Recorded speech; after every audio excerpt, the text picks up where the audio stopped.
Hello student, मैं विष्णु दिवाकर। इस video में हम बात करने वाले हैं discipline specific core course semester third political science का यूनिट 1 मैं आपको ऑलरेडी ही प्रोवाइड करा चुका हूँ। यूनिट 2 आपका इस वीडियो के अंदर कंप्लीट कर दिया जाएगा। तो अभी आपको मैं यहाँ पर बताने वाला हूँ कि सबसे पहली दिक्कत तो ये है कि अभी हमारे पास में टाइम कम है। We don't have plenty of time to prepare ourselves. तो हमें क्या करना है, जो थोड़ा सा टाइम हमारे पास बचा हुआ है, यानी कि 20 से 30 दिन का जो टाइम है, हमें उसमें अपना सिलेबस भी कंप्लीट करना है। तो मैंने क्या किया है, मैं यूनिट से जो है एक एक क्वेश्चन आपका बनाकर आपको प्रोवाइड करा रहा हूँ विद पीडीएफ। तो पीडीएफ जो है वो आपको डिस्क्रिप्शन में मिल जाएगी। तो चलिए इस वीडियो को स्टार्ट कर देते हैं। तो जो क्वेश्चन है आपका वो सत्तावादी लोकतांत्रिक राजनीतिक व्यवस्था के बीच के अंतर के बारे में है। यानी कि जो सत्तावादी शासन होता है, जो लोकतांत्रिक शासन होता है, उन दोनों के बीच में क्या अंतर होता है, तो इस वीडियो में हम वो जानने वाले हैं। तो स्टूडेंट्स, आंसर की स्टार्टिंग इस तरीके से होती है कि जो सत्तावादी शासन है वो होता क्या है। सबसे पहले तो यही क्वेश्चन आपके माइंड में आएगा। तो सत्तावादी शासन प्रणाली वो शासन प्रणाली होती है जिसमें सत्ता का और शक्ति का केंद्र केवल एक व्यक्ति या एक विशेष वर्ग अथवा गुट के हाथों में केंद्रित होता है। ठीक है। अगर हम बात करें किसी पर्टिकुलर एक व्यक्ति के हाथ में जो है पावर है, तो वो क्या कहलाएगा, सत्तावादी शासन कहलाएगा। या फिर पर्टिकुलर कोई एक विशेष वर्ग है, यानी कि एक एक पूरा किसी एक यूनिट की बात की जा रही है, किसी एक वर्ग की बात की जा रही है, और उसके हाथ में पावर है, तो वो सत्तावादी शासन कहलाएगा। ये व्यक्ति विशेष या वर्ग या गुट अपनी शक्ति के प्रयोग अपनी शक्ति का प्रयोग कर सकता है और सत्ता का केंद्रीकरण कर लेता है और लोगों पर भय के आधार पर शासन करता है। अब जैसे हम बोल सकते हैं कि भाई ये क्या करेगा कि अपना शासन वहां पर करेगा और एक ही व्यक्ति के हाथ में जो है सारी पावर आ जाएगी। तो ये क्या कहलाएगा, ये सत्तावादी शासन कहलाएगा।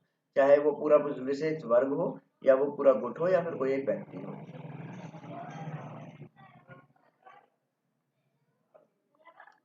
सत्तावादी शासन में संविधान नाम की कोई चीज नहीं होती। जो शक्तिशाली शासक वर्ग है उसी के आदेश की सर्वोप्रिय होते हैं, यानी कि उसी के आदेश सर्वोप्रिय होते हैं। तो यहाँ पर देखेंगे जरा, तो यहाँ पर क्या बोला गया, जो सत्तावादी शासन होता है उसके अंदर संविधान नाम की कोई चीज नहीं होती। जैसे कि हमारा जो भारतीय संविधान है जिसके अंदर रूल एंड रेगुलेशंस की बात की गई है, तो ऐसा कुछ नहीं होता सत्तावादी शासन के अंदर। ठीक है। इसमें शक्तिशाली जो वर्ग होता है उसी के हाथ में क्या होगा, उसी के ही अकॉर्डिंग, यानी कि जो उसके आदेश होंगे वही सर्वोपरि होते हैं। ठीक है। वह जब चाहे तब किसी को भी कुछ भी आदेश दे सकता है। जो सत्ताधारी जो वर्ग होगा वो क्या करेगा, वो जब चाहे किसी को भी आदेश दे सकता है और शासक कोई भी निर्णय लागू कर सकता है। जो शासक है वो कोई भी निर्णय लागू कर सकता है। जैसे कि आपने 9th या 10th क्लास के अंदर एक बुक पढ़ी थी ना, इन द किंगडम ऑफ फूल, जिसमें क्या होता था कि जो वहाँ का किंग था, वो किंग क्या करता था, मतलब उसने बोला कि भाई हम डे को नाइट बनाएंगे और नाइट को डे बनाएंगे। मतलब क्या, ये जो डे में जो काम होते हैं वो सारे काम नाइट में होंगे, और जो नाइट में सोने का काम होता है वो दिन में सोओगे आप लोग। ठीक है।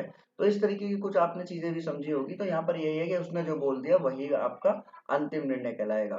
तो सत्तावादी शासन में तानाशाही का ही एक रूप है जिसमें लोगों में भय उत्पन्न करके शक्ति के बल पर शासन किया जाता है। तानाशाही की बात आते ही सबसे पहले हिटलर का नाम आता है।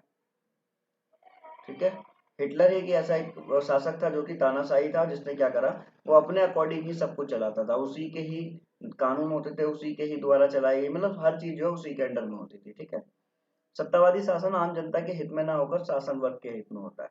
आम जनता का इससे कोई लेना देना नहीं होता। जो भी शासक वर्ग है, जो भी शासन कर रहा है, उसके हाथ में ये सारी चीजें होती है।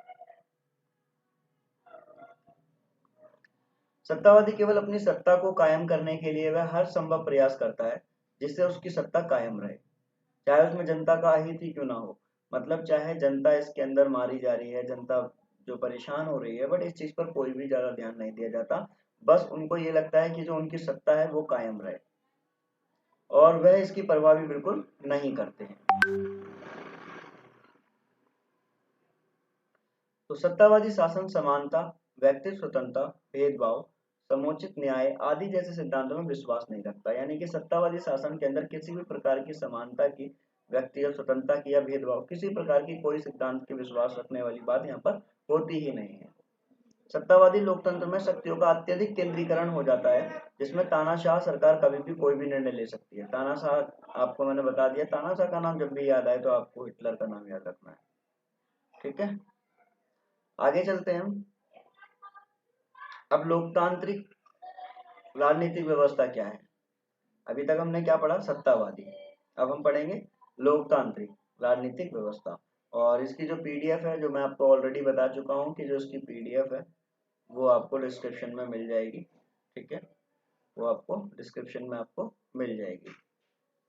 तो सबसे पहले आपको क्या करना है, अब इसको आगे देखना है कि लोकतांत्रिक व्यवस्था एक ऐसी व्यवस्था है जिसमें जनता का हित सर्वोपरि होता है। देखो उसमें क्या था, उसमें शासक वर्ग का, जो शासक वर्ग है, ठीक है, शासक वर्ग की बात की जा रही है कि सारा सब कुछ इसके हाथ में होगा। परंतु लोकतांत्रिक व्यवस्था इससे थोड़ी विपरीत है। इसमें सिर्फ क्या बताया गया, जनता का हित ही सर्वोपरि माना जाता है। यानी कि जो सबसे ऊपर माना गया है, टॉप पर, जो टॉप पर चीज रहेगी वो क्या रहेगी, वो जनता का हित रहेगा। ठीक है, जनता है उसका हित रहेगा। लोकतांत्रिक व्यवस्था समानता और भेदभाव रहित समाज के आधार पर होती है, जिसमें व्यक्तिगत स्वतंत्रता महत्वपूर्ण है। अब जैसे ऊपर हमने पढ़ा था कि समानता, भेदभाव और व्यक्तिगत स्वतंत्रता जैसी कोई बात उसके अंदर नहीं होती, परंतु लोकतांत्रिक व्यवस्था में ये सब होती है। आगे बोला गया है कि लोकतांत्रिक व्यवस्था सभी की इच्छा का सम्मान करती है और जहां धर्म, वर्ग, जाति, वर्ण, लिंग के आधार पर भेदभाव नहीं किया जा सकता या फिर नहीं किया जाता। तो लोकतांत्रिक व्यवस्था में क्या होता है कि भाई किसी भी प्रकार का कोई भी जाति, धर्म, व्यक्ति, वर्ण, लिंग के आधार पर कोई भेदभाव नहीं किया जाता।